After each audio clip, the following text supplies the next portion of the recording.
Greater హైదరాబాద్లోని Attapur circle పరిధి రామాలయం భూమి చుట్టూ వేసిన ఫెన్సింగ్ను హైడ్రా తొలగించింది. స్థలం తమది కాదంటూ 3 రోజుల క్రితం చుట్టూరా రేకులతో ఫెన్సింగ్ ఏర్పాటు చేశారు.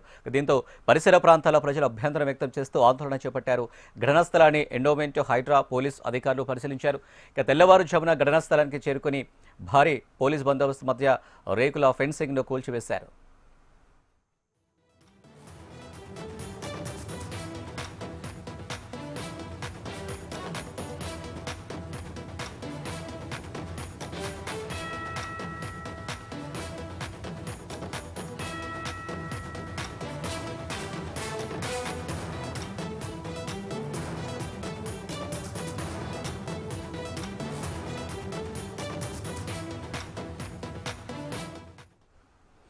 రైట్, ఇక హైదరాబాద్లో హైడ్రా ఉక్కుపాదం మోపింది. దీనికి సంబంధించి మరిన్ని డీటెయిల్స్ మా ప్రతినిధి ఆర్కే అందిస్తారు. ఆర్కే.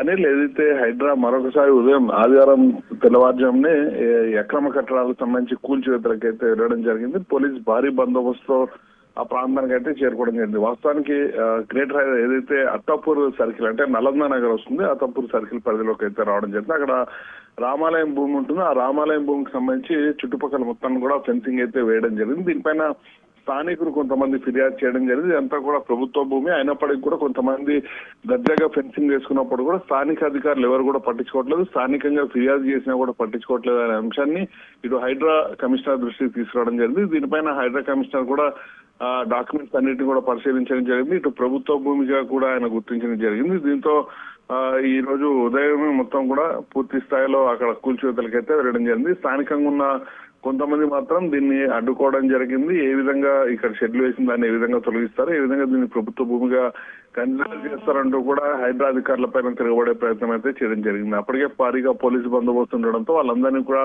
పక్కకు తప్పించడం జరిగింది. మొత్తం ఏదైతే షెడ్స్ వేయడం జరిగిందో మొత్తం ఆ ఫెన్సింగ్ మొత్తాన్ని కూడా కొద్దిసేపటికి తొలగించడం జరిగింది. ఈ మొత్తం ప్రక్రియ పూర్తయిన తర్వాత హైడ్రాకి సంబంధించిన ఫెన్సింగ్ వేసి హైడ్రా ప్రభుత్వ భూమిగా కూడా దాన్ని అక్కడైతే బోర్డును కూడా ఏర్పాటు చేయబోతున్నారు. అయితే కొద్దిసేపు మాత్రం కొంత వాగ్వాదం అయితే ఆ పరిసర ప్రాంతాల్లో చోటు చేసుకోవడం జరిగింది. ఎట్టి పరిస్థితుల్లోనూ హైడ్రా రానివ్వమంటూ కూడా కొద్దిసేపు ఉద్రిక్తత చోటు చేసుకున్నప్పటికీ కూడా పోలీసుల రంగ ప్రవేశంతో మొత్తం కూడా సీన్ మారిపోవడం జరిగింది. ప్రస్తుతానికైతే అక్కడ ఉన్న షెడ్స్ ఏవైతున్నాయో వాటన్నిటిని కూడా తొలగించడం జరిగింది. ఇంకొంచెం కొన్ని ఏదైతే ఫెన్సింగ్ ఉందో ఆ ఫెన్సింగ్ మొత్తాన్ని కూడా బారికేడ్స్ మొత్తాన్ని కూడా అయితే తొలగించడం అయితే జరుగుతుంది. ప్రస్తుతానికైతే ఆ ప్రాంతం ఉద్రిక్త పరిస్థితుల మధ్య ఇంకా ఇప్పటికీ కూడా ఉంది. ఎందుకంటే కొంతమంది స్థానికులు ఇప్పటికీ కూడా అక్కడ తమ నిరసన అయితే వ్యక్తం చేస్తున్న పరిస్థితి అయితే కనిపిస్తుంది. Anil. Right RK, thank you.